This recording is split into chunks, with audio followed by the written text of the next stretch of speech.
Hi everyone, my name is Claire Rogers and this is my presentation on major career and plan ideas. I would love to become a forensic psychologist. A forensic psychologist is someone who works in the criminal justice system. And usually forensic psychologists study criminology and are asked to be a part of criminal cases to explain why the criminal committed the crime they did. And they can also be offender profilers.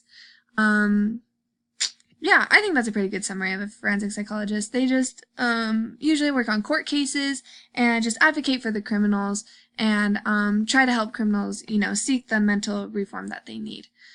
So the required education for forensic psychology, they usually graduate with a bachelor's in psychology with a minor in criminal justice, criminology, or pre-law.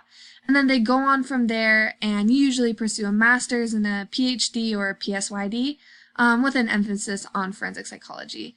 And whatever state they end up practicing in, they need a license for, and they should become board certified by the ABFP. So how this fits into my 4-year plan, plan A, I would love to transfer to the University of Chicago and get my bachelor's in psychology with a minor in criminal justice.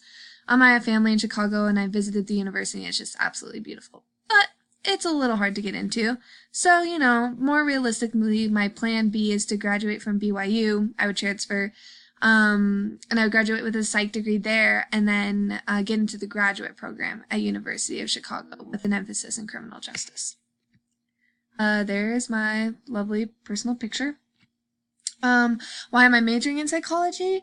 I took a class in psychology in high school and I absolutely loved it. I love studying the brain and I really like studying behaviors and like why we react we do in certain situations and what motivates us to do certain things.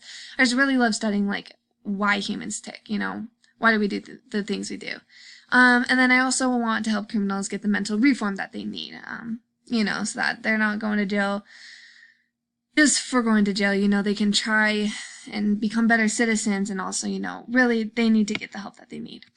And, the reasons compared to chapter 13, my reasons compared, I have a very strong interest in psychology. I would love to become a professional psychologist by going into forensic psychology. But honestly, whatever I end up going into, psychology is just a really good undergrad to have, and it helps with a lot of different careers. So yeah, thanks for listening to my presentation.